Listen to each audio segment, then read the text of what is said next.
to go now and you've got it set up so I can share my screen? Yes, I have.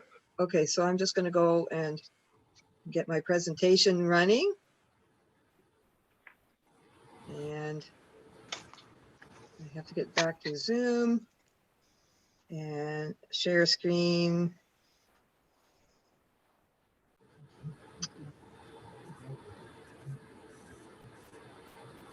Okay, can people see that? Hello, collaborative video and music. Yeah. It's got power lines on it. Yep. Okay. Looks All good right. here. All right, I'll start then. Okay, so the reason that I'm doing this presentation is because I had to do something new when the pandemic started, because I'm used to 2 or 3 times a week getting together with groups of musicians and singing. And you know, singing apparently is not something you want to be doing anywhere near people these days.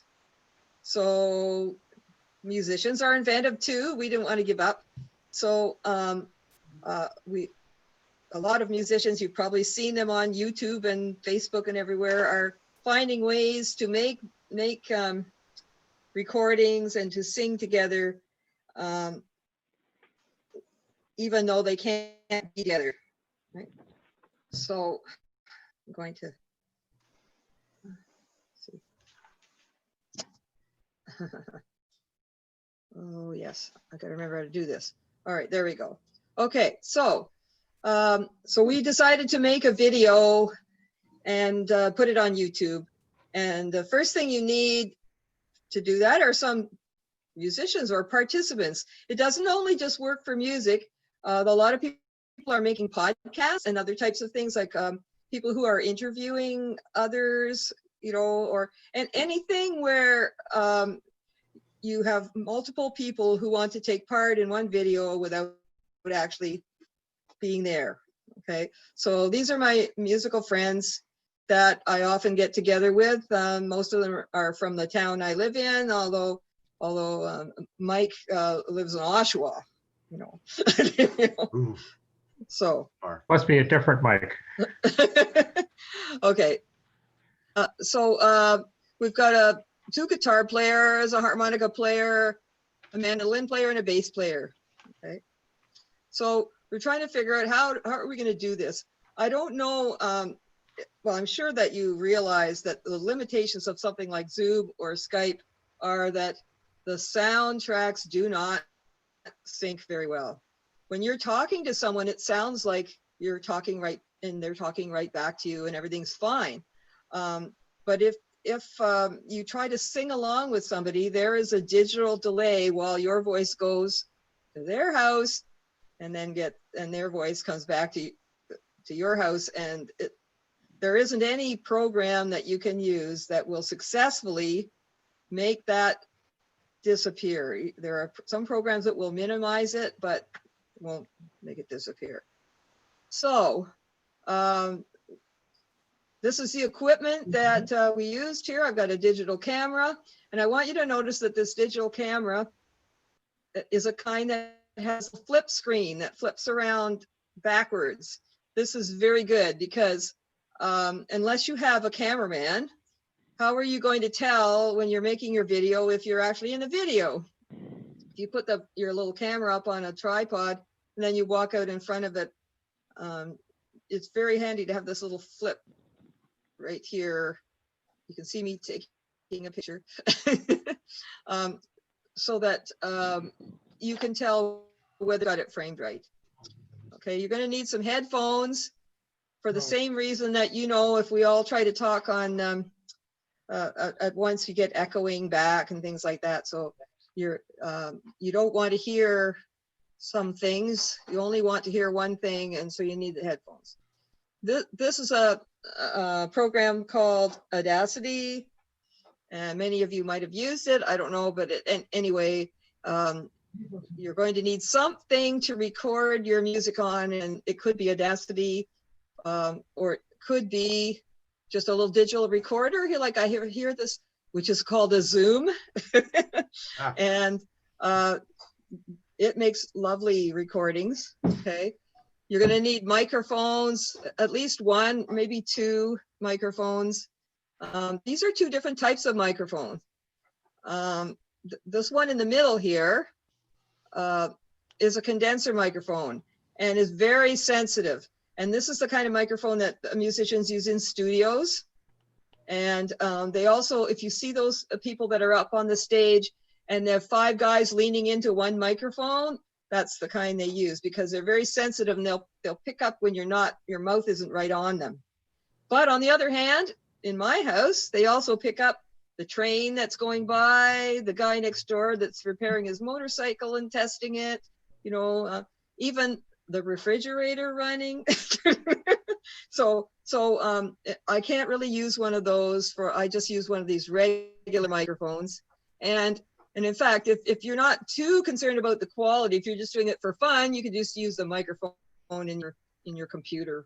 So, okay, this little box here on the right connects to my computer and it lets me hook up more than one microphone. I have a bigger one that has 8 of those on it, but when I'm alone at home, I can't play 8 things, so I don't need that. I just need this little one, right? It lets you plug in better quality microphones too.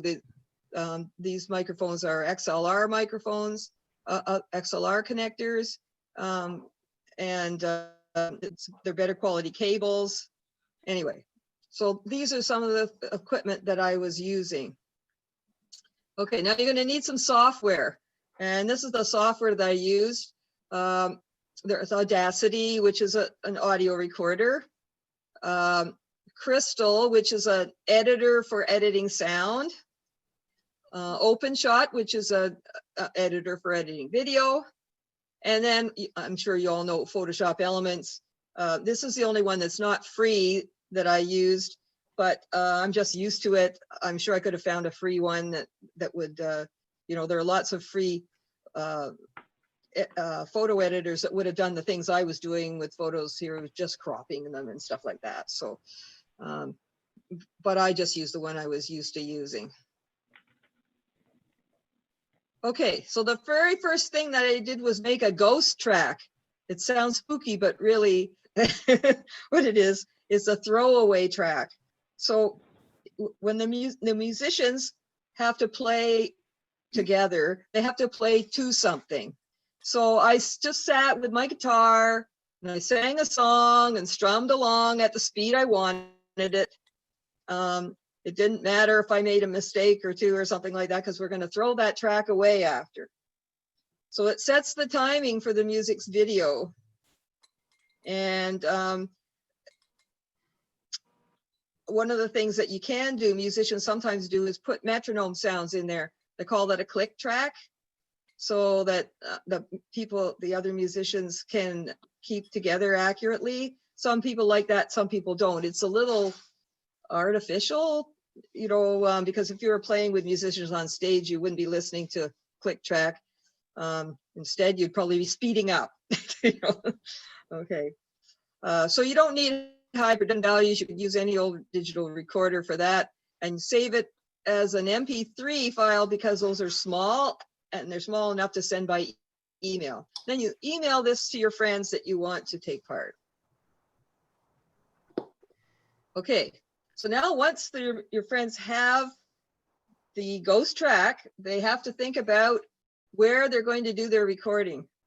And you need a quiet place to get clear sound. And you need bright, warm lighting for good video. So you might think, oh, well, I'll just sit by the window and stuff, but it doesn't always work for 2 reasons. First of all, sometimes you get too much backlighting and you can't see people's faces, as you can see on the example I have there. But also, if you're going to practice and do it several times, the light will change as the sun moves or a cloud comes by. So it's probably better just to sit somewhere and put on a light. Okay. Now you need a place with no interruptions. And if you're like me, you have to declutter the spot first before you can. I'm afraid I'm a cluttery person, so I had to take away some things that I didn't want to be seen in the video. You know, so if you like to dry your underwear hanging over the chair, for instance, bad idea for in the video. Okay. Now, when you're going to recording, you need to agree on a video format and a shape for the videos. MP4 is most commonly used. It's not a problem if people forget to do that because there's lots of software that will convert video, but it's much more convenient if it's already compatible. Okay. All right. I already mentioned about the video recorder with the reversible screen. So now what the musicians would do is they put on their headphones and then they'll play the recording, the ghost track, and they'll turn on their video cameras and then they will do their part. They'll listen on the headphones. And so Brian with his harmonica, he would put in some harmonica there, you know, and Mike, does fancy guitar work. He put in some fancy guitar work, and Linda would sing a harmony along with what I'd been singing. Okay, and each person would then save their file on their computer. Okay. Now, while you're doing that, there's different ways that you could record the sound. You could just use the sound coming from the microphone in your video camera, and they do surprisingly good job, actually. It's not as good as a $300 microphone, but pretty good, really. So if you're not satisfied with the sound from your video camera, but you still want to record it with the video camera, you can plug a microphone into the video camera.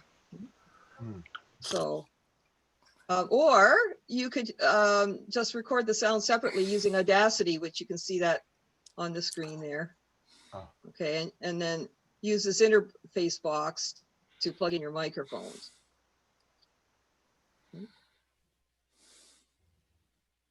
Okay, now you've got 5, well, actually just 4 because I haven't done mine yet.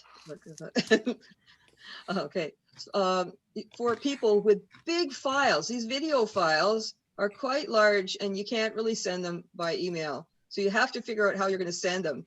And, you know, there's Dropbox and pCloud and WeTransfer and a whole bunch more, but whichever one you're familiar with and you know how to set it so that people can get it without putting their passwords in and stuff. So actually, what I did was I suggested that they just upload it to YouTube and set it to, oh, and I can't remember, not private. There's an in-between one, unlisted, I think it is. Okay, and then I used one of those YouTube cheater programs to just download it from there. That worked. So now I have all the pieces.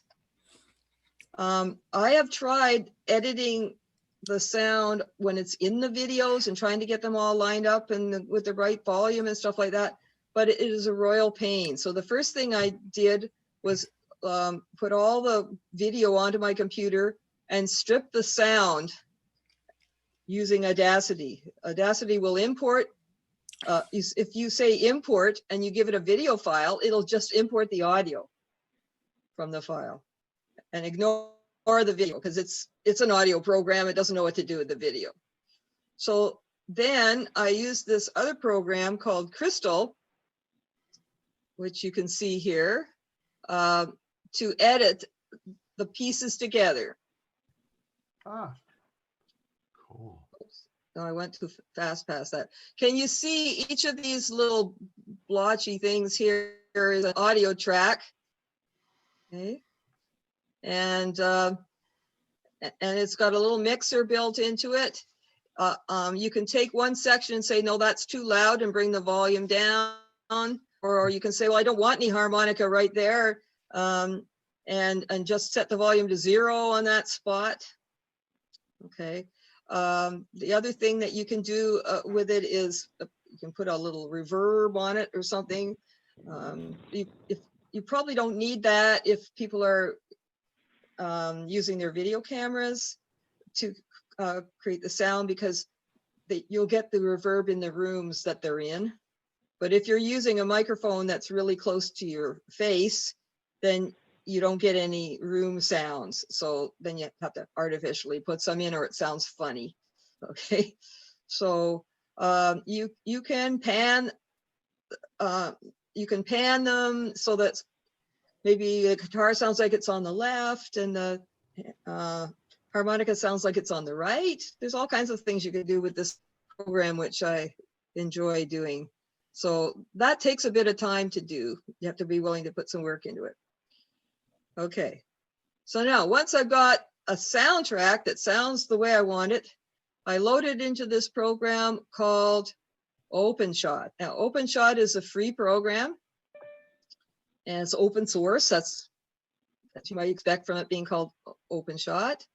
And one of the things I liked about it is I had an older program I used called Wax, which stopped being supported and gradually became unusable because it wasn't intended for the file sizes that we have today. But this program works almost the same, so I really liked that. Okay, so you can, I've called in my one soundtrack, so there's no video there yet, just the sound, and I've put it along the bottom there, and I'm going to line up all the video with the sound. So, oh, you can see this a little bit better now. Up here is a section where I can zoom in and out to see, like to stretch it out so that I can, you know, clip a little wee bit that's hard to get with your mouse, that sort of thing. And up here, there are various tools that you would use when you're editing. And this is where you see the list of the files that you have. But there's another thing that I'll show you later that gives you a little preview of the video so that you can see what it's coming out as. Okay, so now I've called in my video tracks, and do you see that I have set a couple of them so that you can see the soundtrack on the video? So that's how you line them up. You can line up the videos. If you zoom in really closely, you can see exactly where someone started to speak or strummed their guitar or that sort of thing. And the reason you want to do that is because, you know, especially when people are singing, you want the words to come out when their mouth is moving, right? So it doesn't, otherwise it sounds pretty silly. Okay, so for each track, there's all these little properties you can change. And one of the things, once I've done that, I turn off all the audio on the video tracks, because otherwise it sounds like there's like duplicate people, like like a choir or something. So, yeah. Okay, so now here is the preview. So this red line down here is showing like track 2, and the track 2 is me. There I am. Okay, and I'm on the final video, I'm going to be over to one side. So I wanted to crop me up and scale me down until I fit on just half the screen. So you'll notice this part is blank because I have set the crop X, which I could see this here. Yeah, over here, I've got this to 0.3, and it's cut that off there. And I should probably change it to be bigger than this, about half, so that I can put another person over here so you can see 2 people at once. Okay, you can also scale them, change the location of the video. You can overlap a bunch of videos. It's got a lot of really nice features for something you pay nothing for.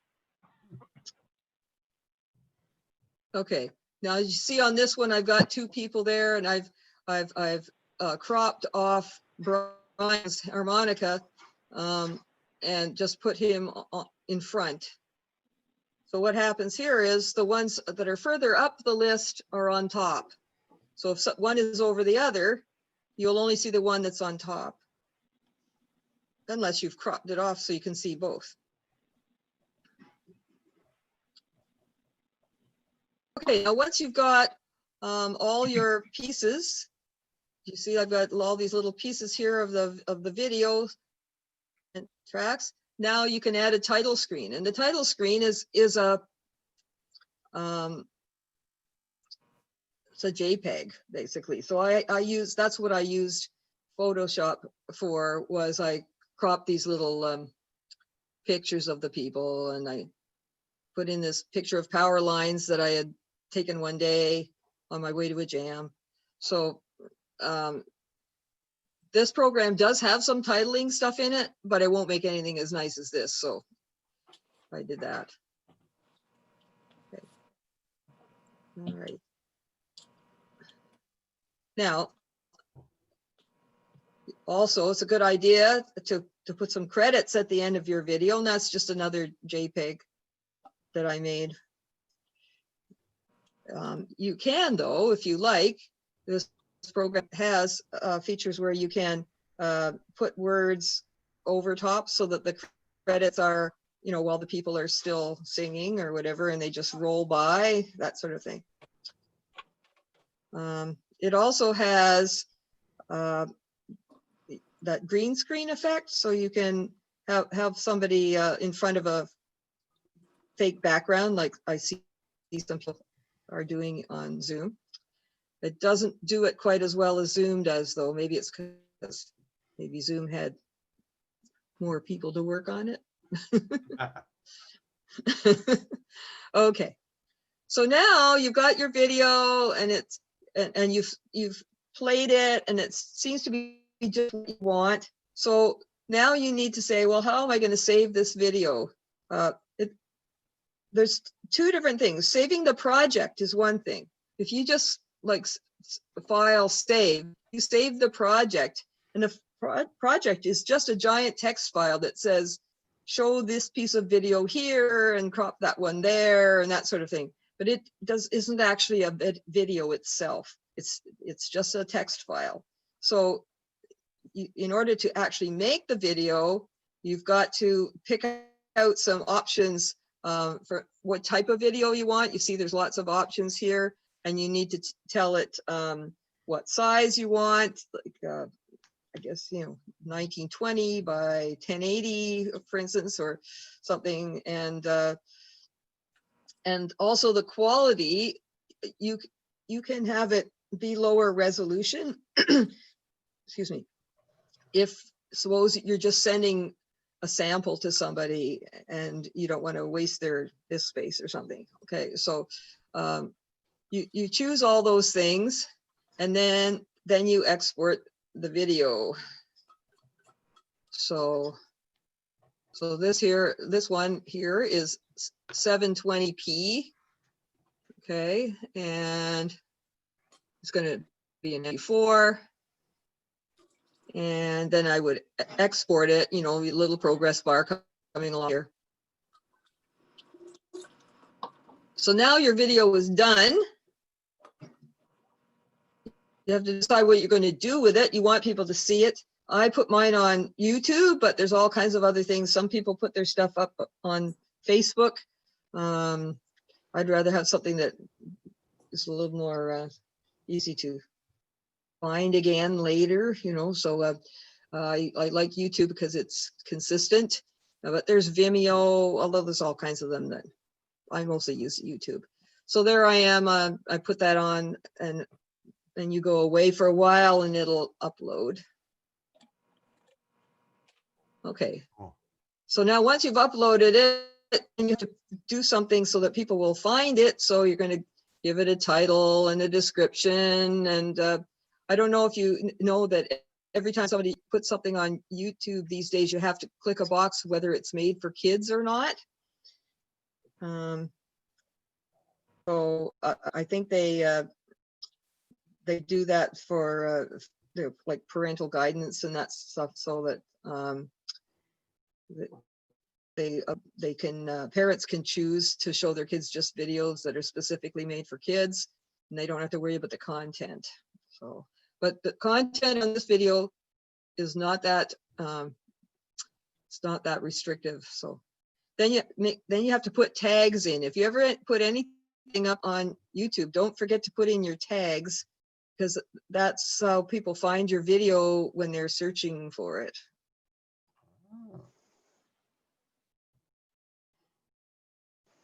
Okay, so now the video is up there on YouTube, and you can see this one was put up in April. And oh, that's the end of that. So I'm going to close this. Okay, stop the screen sharing just for a moment because I have to show something else.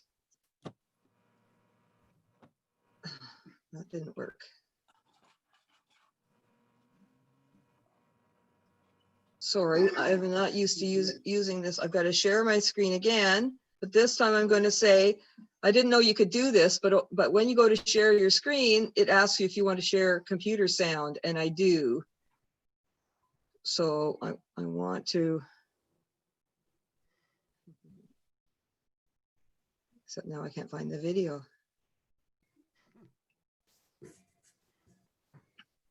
guess I just want my desktop.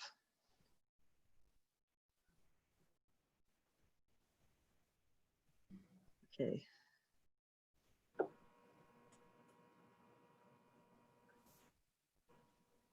Okay, can you see that? Yes, again.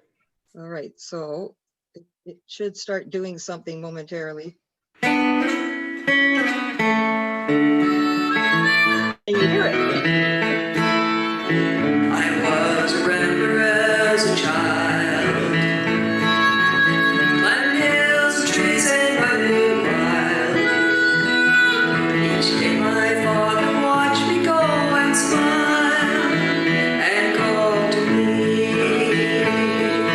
follow, follow the boundary lines, down the hills where the river winds. The old road through the pines, back to Durham beyond the boundary lines. The more I grew, the further out I. Okay. Stopped. Okay, it stopped because I thought that's all you needed. Oh, darn. Oh, just a sec here. I gotta find. I can't find Zoom again now, though. It's working. You're still there.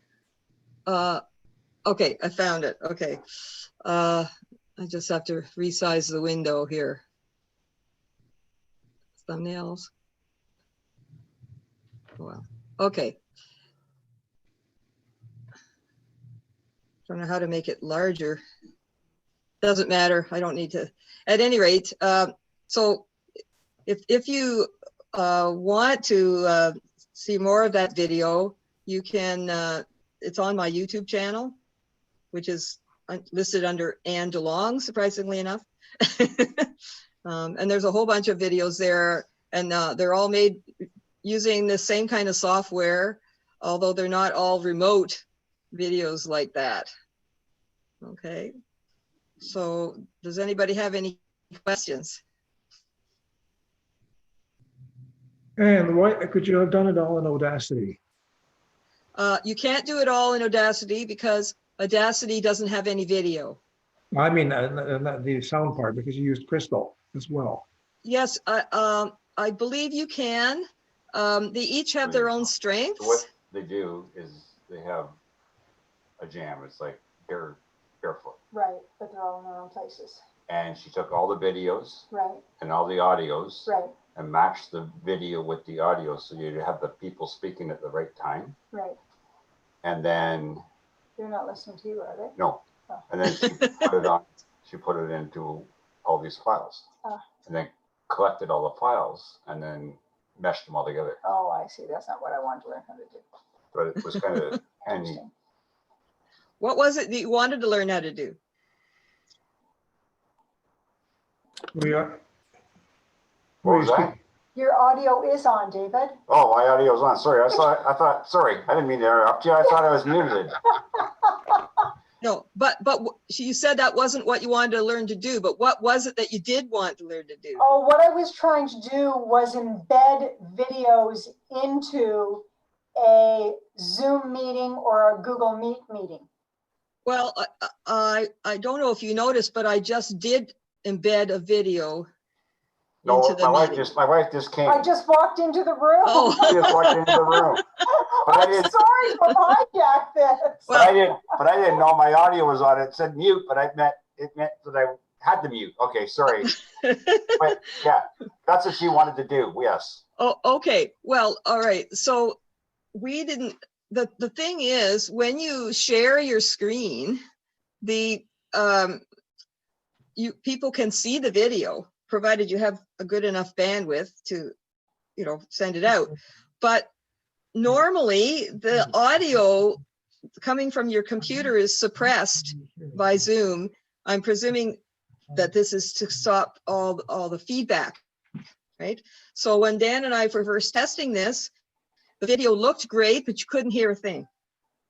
Okay, so, but then Dan looked up on the internet, he read the instructions. And we and we found out that when you go to share your screen, there's a lot of little options along the bottom, and one of them says share computer sound. And when I picked that one, then it worked all fine. So what if the video that you're embedding does not belong to you, like it's off of YouTube? okay, so anything that's on your screen is going to be showing, but there is a small problem, because if it's coming in from YouTube, it's streaming in, and then you are streaming it out again. So it depends on the person doing that's going to have better internet than the people who are just watching. Okay, because it was black dramatically. Well, that's what causes it, because you're actually like doubling the amount of traffic that's going through your Wi-Fi and out through your router, because it's coming in, playing on your computer, and then being sent out again on the same router, the same Wi-Fi, right? So if you could get it to be on your computer, then you would have less problem with that. Okay. The other thing you could do would be to try to minimize for yourself the amount of bandwidth you're using. For instance, I've got my browser running, and I got 2 or 3 tabs that I have all the time that go and they check. Like you might have one that goes and checks for mail, and you might have one that goes and checks for. I have one that goes and checks to see if anyone's watching my YouTube videos. Okay. So those things are using up bandwidth too. And if you've got CNN running in the background, it's also got a little video in the corner, which is what's happening, because Dave will have CNN going and his mail going, my mail's going, plus the YouTube video, plus the Zoom stream. So what you do is, if you're the presenter and you're showing that stuff, you turn it all off. Turn him right off. Yeah. You've answered my question, and I'm sorry to have interrupted all of you. Well, that's what we're here for. And it was a video question, and it's something that I had to learn. Dan and I had to learn it together because we were testing it to see if this would work, right? So it's something we had to learn in order for me to show you this. So yeah, like you said, it works a lot better if you can save the video on your C drive or whatever, and then then you're not double boosting it. Okay. Yes. No, you can't always do that, because it might not be your video. You might be demonstrating a video that someone has put on YouTube or Facebook or somewhere, Right. Vimeo. And if that's the case, like YouTube, like I guess those videos are all copyright and you're not really supposed to download them. Although if you downloaded it, showed it, and then deleted it, I don't suppose anyone would care. You know, because it would be the same as streaming it, except using less bandwidth, right? Right. So. Okay, Anne, I got a question for you, okay? Yes. It's a leading question because when you watch these singers recording in a recording studio, Yes. they wear the headphones. Okay, I meant Well, hold on, to let me mention just- more about the headphones. Yeah, but let me just finish. What I want Yes. to know is when then you can finish off the whole story. When Yep. they are singing and recording at that time, what do they hear in the headphones? Do they hear the rest of the band playing? Now go ahead. Okay, no, they don't. Okay, so they would hear the ghost track that I was telling you about. Okay, so somebody has made a track, and it might be just one person, or it might be 2 or 3 people who happen to be close to each other or will fit in the studio 6 feet apart or whatever. It's a minimal track. So for instance, you see these ones where there's 50 people singing in the choir. What they might be hearing is 3 people singing together who happen to live near each other or something, and they stood apart in the studio and they sang and they recorded that. Then they sent it to the other people. So you can do it incrementally. And in fact, this video was done a little bit incrementally. After Brian heard the harmonica, he said, no, I want to redo my harmonica because I wanted to play more to go along with what Mike was doing, right? And so he sent me another one and I replaced the original stuff.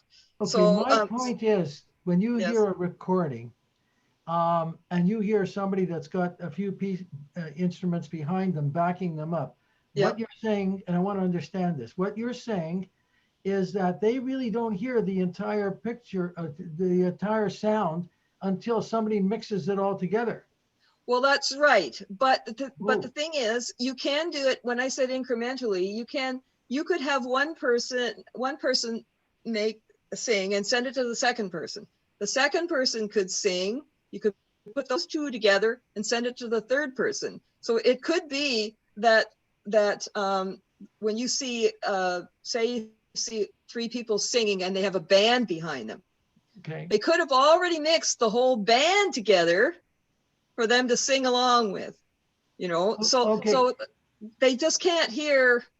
It just depends on how much work you want to put into it, because it's every time you mix another part together, that's more work, right? So right. So no, I have we one were more just question. doing it for fun. One more Yes. question. Let's say they put it all together. They've got the band parts all in, and you've got the vocalist who's singing, and the vocalist, they noticed that the vocalist had sung a sour note, the wrong note, okay? Can they fix the one note? So, well, all right, the answer is sometimes, okay? So if you are recording each track separately, which you mostly are in this case, okay, then you can fix just one note.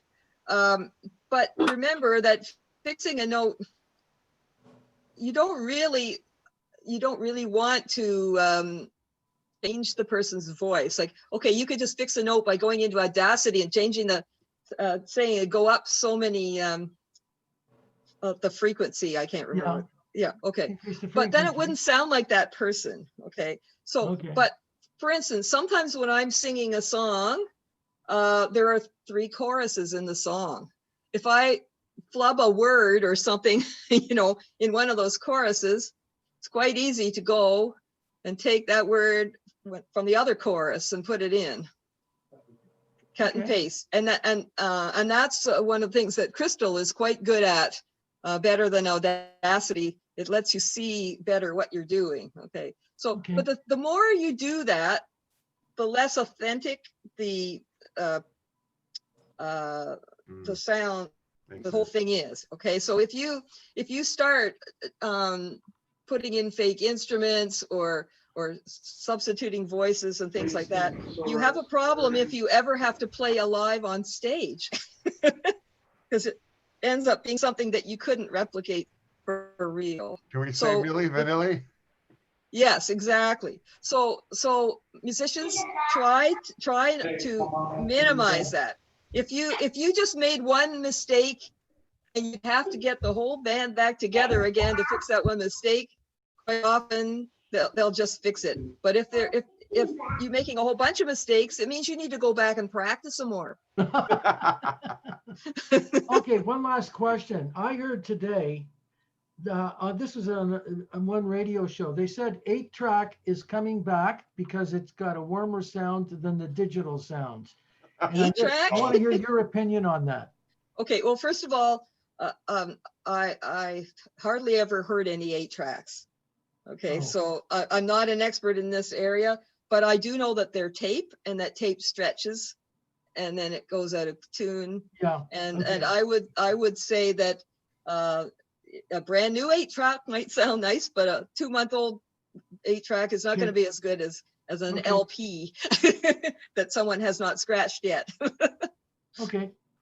So I hadn't heard that. I've heard that the vinyl is becoming popular, that has a warmer sound, but mainly I think with tape, what it's known for is tape hiss. Yeah. Well, let me just ask this then.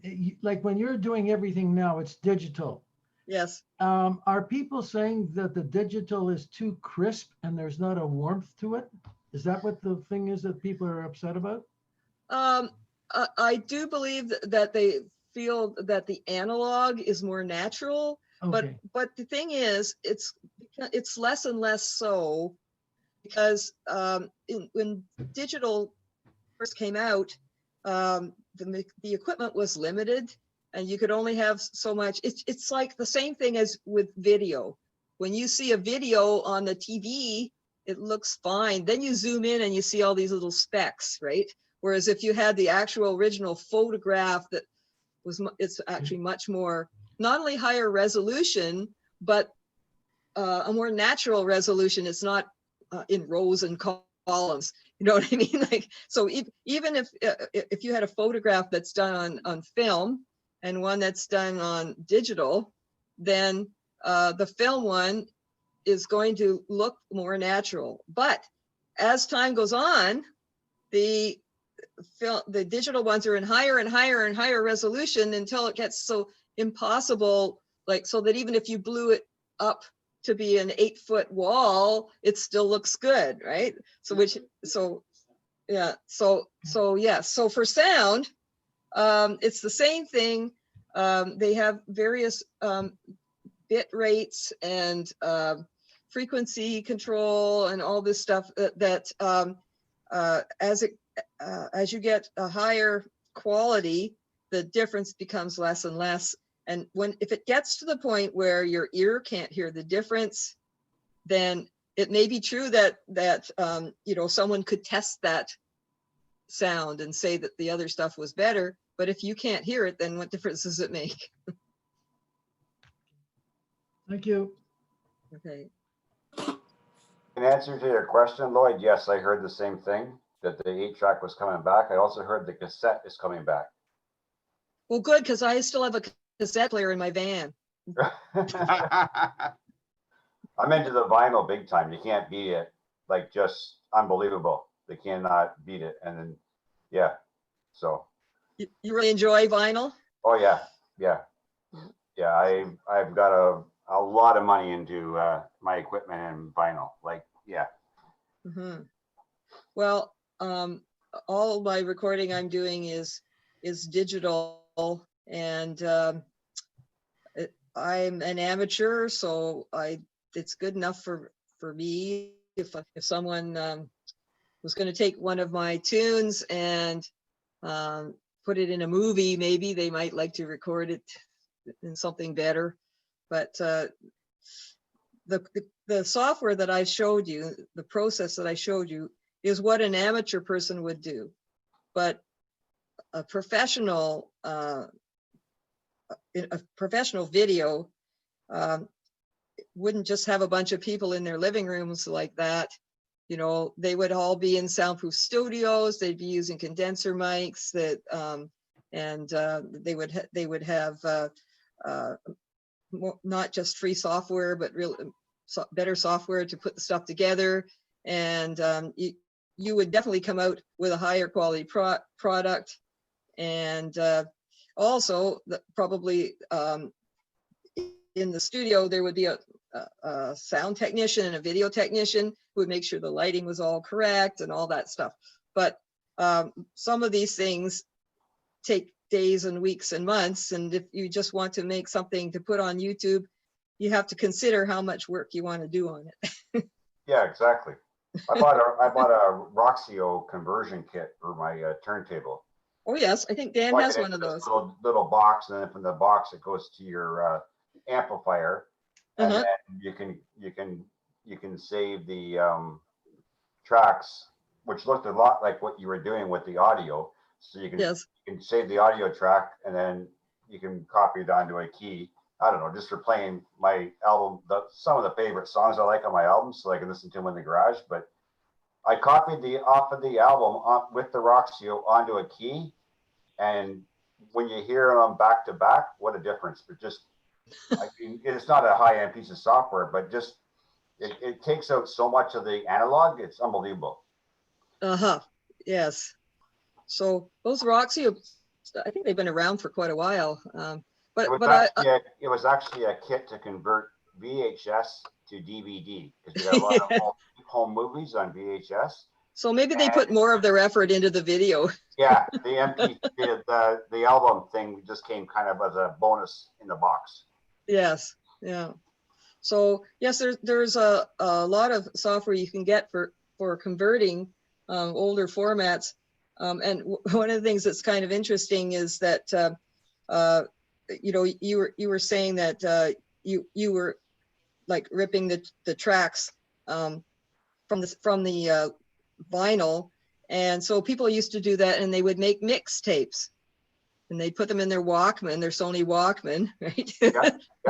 Okay. That's the only thing with vinyl is you have this to do all the artist with the whole album, right? Or keep on getting up and changing and then Yeah, so they would after a Saturday night, I got the entire floor in the fan room down here just completely covered in albums. It's because I wanted to hear this song off this one off that one.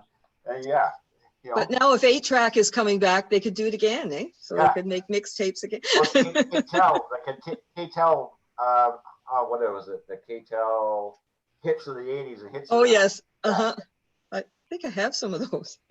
No, not the 80s. No. Yes. So there are more and more people these days who don't even own a CD player, and who have all their music. They don't have a record player. They don't have a cassette player. They don't have a CD player. All their music is digital, and they have it on their phone or you know, their MP3 player, and they just put their little earbuds in and walk along not hearing anybody. So before all this pandemic started, my stepdaughter was over, and I had on Diana Krall, and she has the same CD, and she walked into the room and she said, "I've never heard half of the notes on this." Yeah, I know, because that's the difference between vinyl and a CD. Well, there may be more to it. There may be more to it than that, though. You might have good speakers. Yeah, I got a lot of money poured into it. Yeah. Yes, because all those little earbuds, they're not going to bring out the bass like a nice subwoofer. No. Yes. Well, there's that, and for a lot of record producers, when they do it on digital media, there's a strong temptation to make it sound good, even on poor things. So they often compress it. Yes. And boost the bass, and they amplify the stuff they want, so it sounds really loud, because loud sells. Whereas if you try to do that trick on a vinyl, where the sound is a physical groove, right, it doesn't work. The groove will be too big; it won't fit. So you have to record the sounds more naturally on a vinyl than you do on a digital recording. So that's one because you can't mess with it. That's one reason why vinyl often sounds better. Right. Well, another thing that I kind of didn't mention enough was that, remember I said the original one that I said that I made an MP3 and I emailed it, but you can't do that with the big files because that's what I emailed was not good quality sound. You're going to be recording, you're going to be saving your good quality sound in WAV format, or there's a couple of others that are even better than WAV, but WAV is the minimum. And those take up a lot of space on your hard drive if you have a lot of those. And so when you go to try to email them, your email provider doesn't like that. So, but on the other hand, your little MP3 player, if it, or your little digital player, if you save them in MP3 format, you can get 1,000 songs on it, and so, but they don't have the sound quality, even though the digital recording has the sound quality. When they change it to MP3 so that you can put lots and lots on your phone, you lose that. And so I guess if you're just listening to pop music, maybe it doesn't matter, you're just going along, having a good time, listening to your favorite band, but if you're in your den at night with your headphones on, you want the good quality sound, right? So. True. Actually, Anne, I'm using it's a USB that I had from the club. Yes. And I have all-in-one turntable, cassette, and CD. And I use this USB to record MP3s from the vinyl and the cassettes. Well, you're going to need something in between, because if you put that on your record player, is it going to work? Well, it has that radio thing has a USB port on it, and you just push the button record, and then which radio thing are you talking about? It's like the one you would find in either Canadian Tire or Walmart or the Pickering Flea Market. It's a wooden turntable. Yes. And it has the radio at the front. It has the CD player at the front. Oh, I think I've seen those. So it's a newer item that sort of looks like the old one, sort of So yes. Okay, and so it has some digital stuff in behind that the original players wouldn't have had. So recently I was able to record all my cassettes that I had that were like 20 years old, and even some that are like 30 and 40 years old. Oh no. into an MP3 format. Yes. And when you hear it from a digital, like the media player or some other audio software, it's like having like a crystal clear digital music coming out from the cassette or a vinyl. So you're saying that you think it sounds better? Yes. But I know that the vinyl is more with the quality that to hear. But for me, because I'm using my phone afterwards to listen to it. Okay. There's no way you could tell. Well, it may be, Fred, it may be that this gadget you have, which has the record player and everything in it, it may not have very good speakers, and maybe that's why it sounds better on your phone. But I also downloaded an app that you can add the bass if you think that there's less bass. You mean your regular player doesn't have that? Yes, that is true. And when people are recording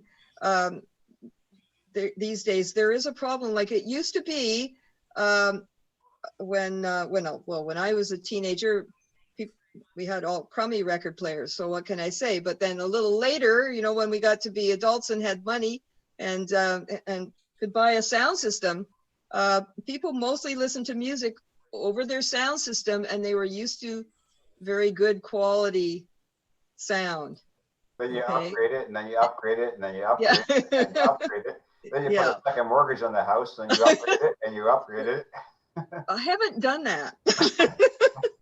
We neither. did have to buy new speakers though, because the paper in behind where the around the edge of the speakers The degraded and fell apart.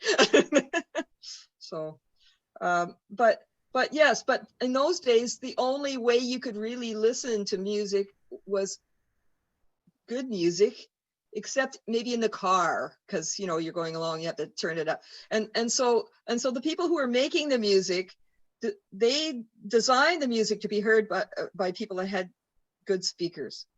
But these days, you have to compromise, because a lot of people are just listening over their little computer speakers, you know, or they're listening to their little earbuds and things like that.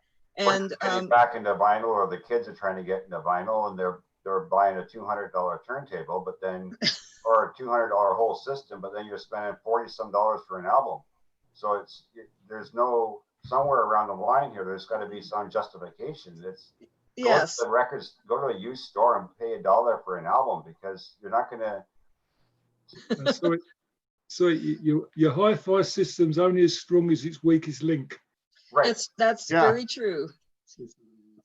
Correct. So if you've got cheap speakers or cheap cables or cheap bit of equipment, it's not going to sound good. No. Dan is saying we have a leftover record. It doesn't have a case. We don't know. It's got scratches all over it. It says Nancy Sinatra Boots. Anybody want it? Oh, great album. Free. We'll give this one. Unfortunately, but anyway, the point I was trying to make was that these days, when people are putting the music on an album, they have to be considering that some people that are listening to it will not have speakers that can produce good bass. Right. And so they do have to decide whether they're going to boost up that bass to the point where if you had a good system, you would probably be turning the bass down because it would sound unnatural. Yes. But at least people that have a good system usually have a way to turn down the bass, right? Whereas on a lot of the times, if you're just listening on your computer or whatever, so you may not have an equalizer readily available.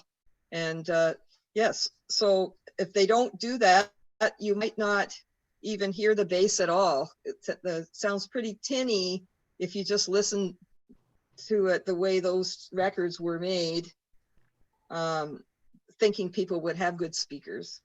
Well, now they're coming out with 180 gram, where that's out, and then they got the you can buy the ones that are mixed from the original master tapes, or so some of the albums they got 2 or 3 versions.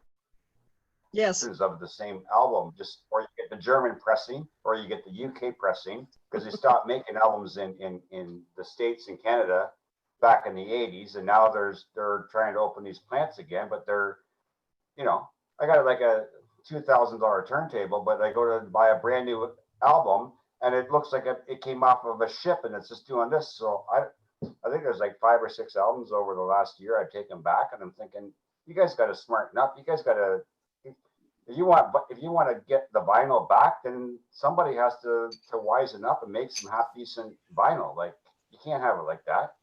Well, there are a lot of secondhand ones around, as you were pointing out. Yes, there is. And the secondhand ones are like perfectly flat, because that's back when they made a good album. I remember a friend of mine was telling me that he had to move to Vancouver, and he was just going on the train to Vancouver. I think he got a job out there or something, and he had to sell all his furniture. He didn't have any money to transport all this stuff, and he had a huge vinyl collection, but he didn't have any way to take it with him. And so he sold his vinyl collection and put on his backpack and went to Vancouver. So then he's thinking, well, I don't have any money to buy those albums all back again. So he started going to yard sales and he found 8 tracks. They were 25 cents a piece, and he replaced almost his whole collection. He bought a $10 8-track player at a yard sale, and he replaced his whole collection with 8 tracks. So I don't know if that's a good idea, but that's what he did. They're a lot lighter.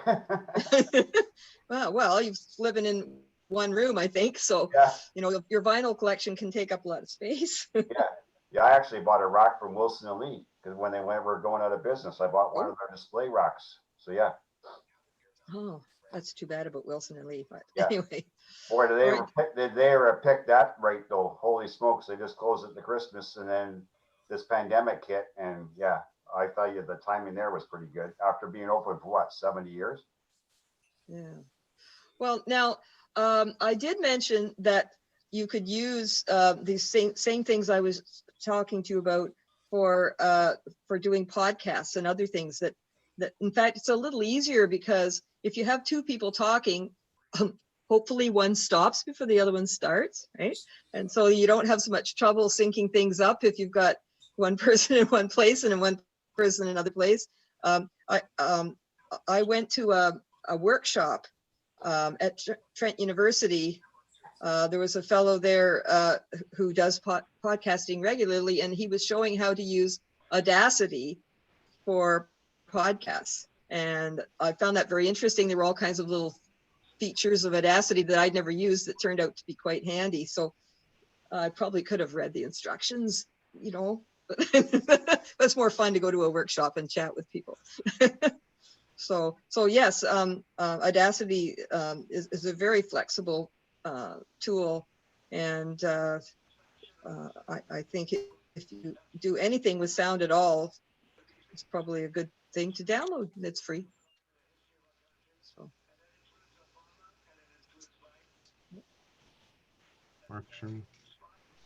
any more questions, or is that the end of it?